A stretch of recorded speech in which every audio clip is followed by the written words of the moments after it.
Contemporary Christian artist Leanna Crawford is coming to the Watch Year Opera House in Watch Year, Iowa, Saturday, June 29th at 7 p.m. Doors open up at 6 p.m. Advance tickets are $15 plus tax, $20 at the door. Hey, it's Leanna Crawford, and I am so cheery to be coming to Watch Year, Iowa. It's going to be such a sweet night of music and praising Jesus together, and I cannot wait to see you there. All proceeds to support the Tri-County Food Pantry, brought to you by the Watch Year Methodist Church.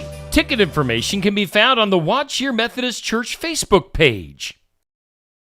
The Keokuk County Expo Fair Kickoff Barbecue Cook-Off is Saturday, July 13th. $100 per team, up to 4. Deadline to sign up is Friday, June 28th. Cash payout is $350 to first place per category. Meal for the public starts at 5:30 with a free will offering. Be sure to sign up by the entry deadline, June 28th. Stop at the Keokuk County Extension Office to pick up a packet. Proceeds to support the Keokuk County Expo. Sponsored by Keokuk County Farm Bureau. The 4th annual Travis Greiner Memorial Tractor Ride is Saturday, June 29th. Sign-up begins at 6:30 a.m. behind Greiner Crop Service, east of Keota Water Tower. Free will donation. Includes lunch and snacks along the ride. Proceeds to Area 4-H and FFA fairs. The ride leaves Keota at 7:45 and will be a 60-mile round trip. Sponsored by Southeast Iowa Tractor Association, Incorporated. It's the 4th annual Travis Greiner Memorial Tractor Ride, Saturday, June 29th. And if you don't have a tractor, come and watch along the route.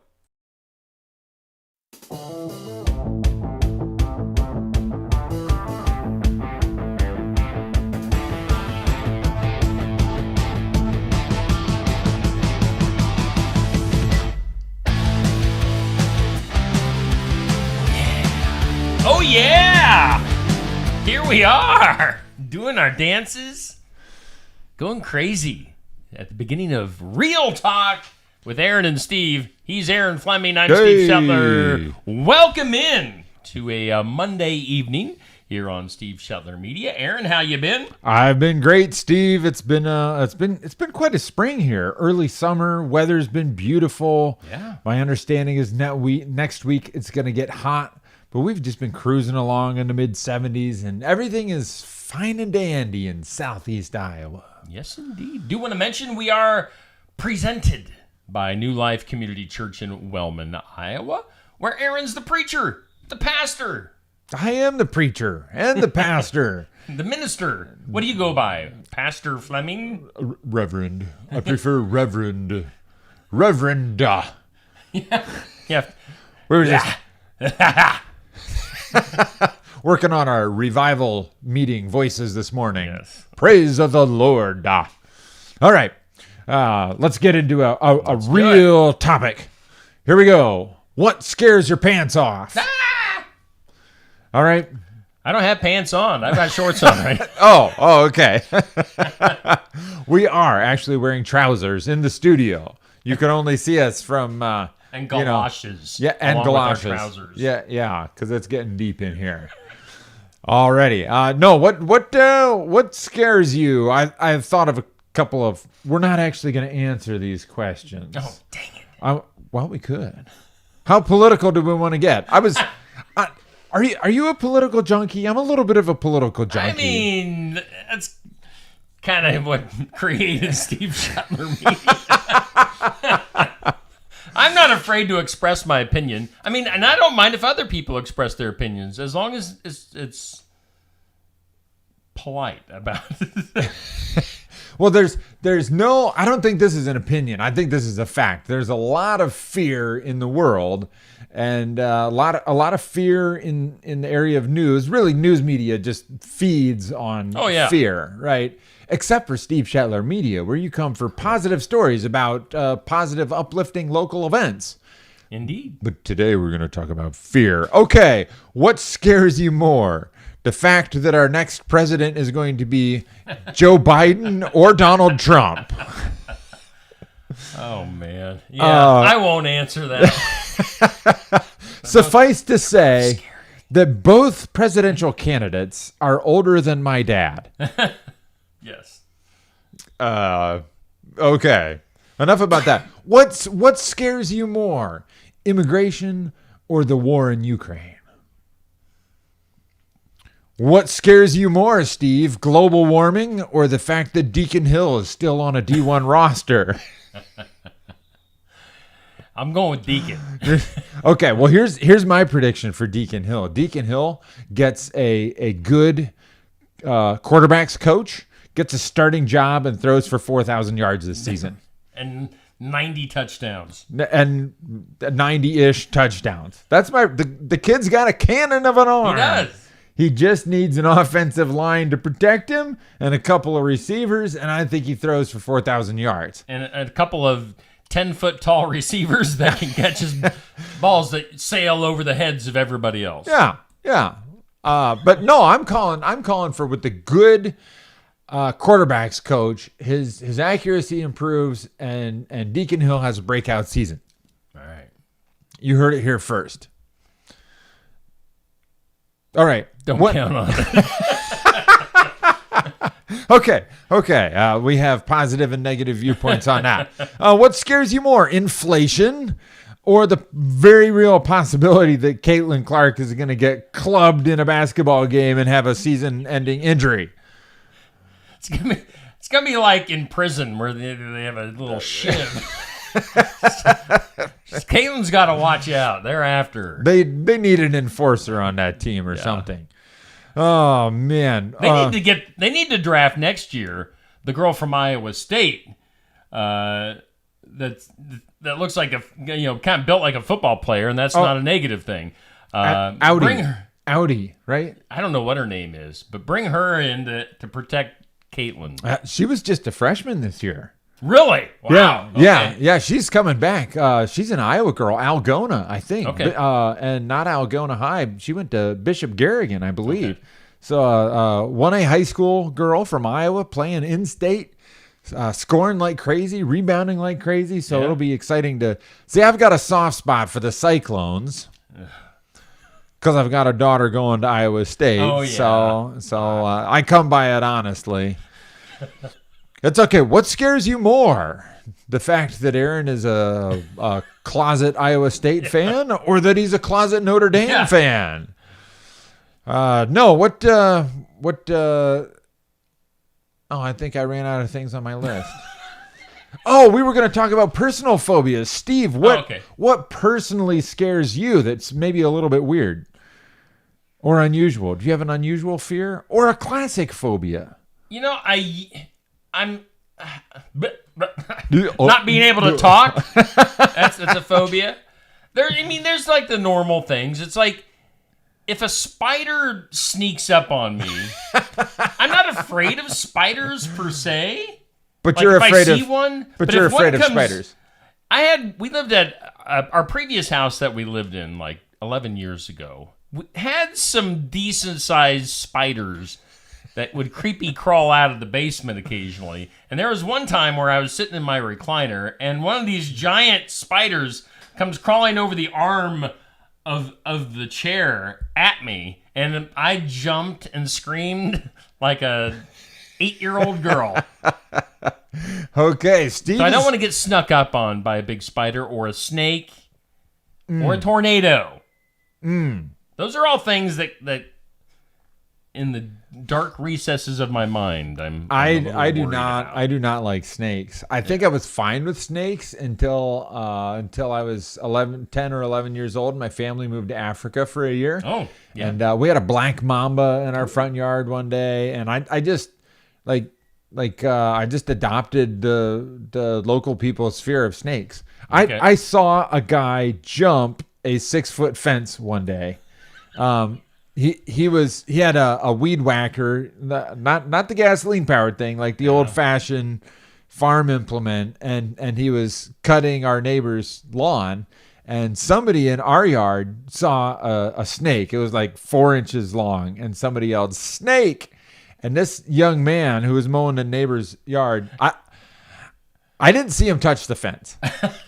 He might have vaulted the fence, but I think that dude jumped the fence and hacked that snake to death. Like all in one move?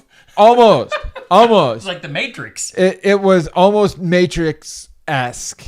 And they take snakes seriously. There's no antidote. You get bitten by a poisonous snake, I apologize, especially if my son is living, a venomous snake. Our son is a stickler for the difference between venom and poison. Okay. If you bite it, it's poisonous. If it bites you, it's venomous. So you can remember that because of mushrooms. Mushrooms are poisonous. But if a mushroom is biting you, then it's venomous. I just thought it was like that. So snakes, I'm afraid of snakes. I've always been afraid of wolves. I had some nightmares when I was a kid about wolves. And so even coyote noises creep me out pretty bad. Okay. And now in my old age, I'm becoming claustrophobic. Oh, really? Yeah. Yeah. I tried snorkeling last year down in the Caribbean. Yeah. Put my face in the water and all of a sudden the world shrinks down to, and I about wigged out, man. Really? Tried for about 5 minutes. And then last summer we went, our daughter Abby, wanted to go to St. Louis to the family museum. You ever been there? I don't think so. It's somebody took an old factory downtown, like a 6 or 8 story factory, giant building, and they just basically turned it into a huge playground. So they have lots of different artists from the community come in, and they basically, it's like chutes and ladders. Okay. In an old factory, and everything's made out of old factory machinery and rebar welded into these tunnels and stuff. Okay. And we went there long ago when our youngest was about 2, and she was a wreck. Like, we went at nap time and she was screaming and I didn't enjoy it very much. And I wasn't a very good dad the first time. There's all these tunnels, and I'm 6'3", right? And the tunnels hurt my knees. And so I was just kind of cranky dad. So last summer we went, and I was like, okay, this time I'm going to be good dad. Yeah. I'm going to crawl in all the tunnels with my kids, and I'm going to have a fun time. And I tell you what, I got about half my body into the first tunnel. And I was messed with you, huh? Nope. I've never had a panic attack, I don't think. Yeah. So I don't know what a panic attack feels like, but from what people describe of panic attacks, I was getting close. All right. So, tight spaces, don't like it. So we're going to need our listeners to share in the comment section what scares them, what scares all of you. You got funny little phobias or serious phobias, or let's actually not share your political phobias, because we don't want Steve Shetler Media to turn into a political dogfight. Yeah. So keep it nice. But what are you afraid of? Now, I got one more question, Steve. Okay. Since this is real talk, now we're going to go for the jugular. Okay. Everybody knows John 3:16. Not everybody knows John 3:16. Let's explain what John 3:16 is. You've probably at least seen some guy at a football game holding a sign in the end zone that says John 3:16. I think everybody's seen that. What John 3:16? What is that, like John 4:20, or like what? John likes weed, or no? John 3:16 it's just a famous verse in the Bible. It goes, "For God so loved the world that He gave." His only begotten Son, right? Yep, that's it. So that whoever believes in Him will not perish, but will have eternal life. Yeah. That feels, I have this fear as a pastor that I will quote the most famous Bible verse in the world on live Facebook radio and garble it. I think you got it. Okay. For God so loved the world that He gave His one and only begotten Son, so that whosoever believes in Him will not perish, but will have eternal life. So that's like nice and positive, right? Mm-hmm. And I think everybody wants to go to heaven. You would think so. You would think so. But 2 verses later, and Jesus is being really clear in this passage. He's saying, I did not come into the world to judge y'all. I do not want any of you to go to hell. Like, the whole reason Jesus showed up on earth was so that we could find a path to heaven, right? But here's the crazy thing. 2 verses after John 3:16 comes John 3:18. See my math? It's good math. 16 plus 2. Math is also a phobia of mine. Well, I'm obviously very good at it. I can add 2 to 16. No, Jesus says, here's the judgment, that light came into the world, but people loved darkness because their deeds were evil.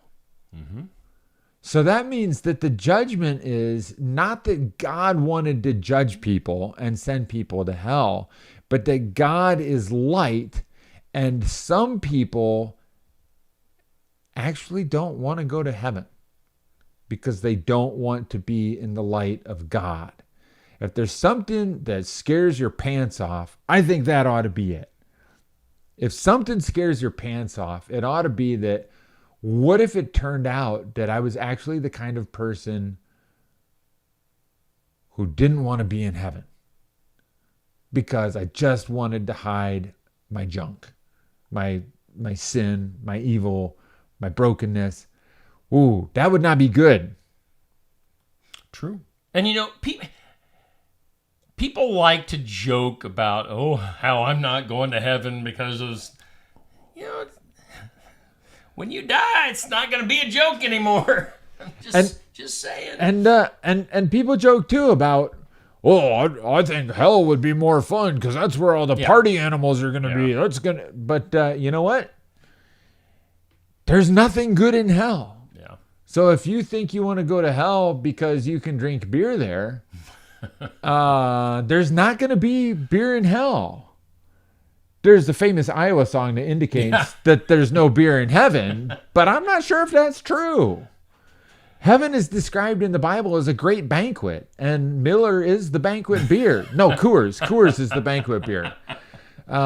We did not receive any promotional consideration for that. But we would. But if Coors would like to sponsor Real Talk with Steve and Aaron, we would not be afraid of that. All right, it's time to wrap up, folks. But seriously, stop and think about your fears. Are you taking those fears to God? And then maybe the biggest concern of all for all of us is, am I actually the kind of person who wants to be in heaven? Because if you don't want to be in heaven when you die, you don't have to be in heaven. It is an option. So maybe my prayer for you this week is that you would become, if you're not already, that you would become the kind of person who says, you know what, God, go ahead and shine your light in my heart. I don't care what you find there, but I need your light, and I need to be saved. So we're going to come back next week and talk about being saved from sin and death and hell and the power of Satan. It'll be real. All right, and we do thank New Life Community Church in Wellman for sponsoring our broadcast. We'll see you next Monday here on Real Talk with Aaron and Steve.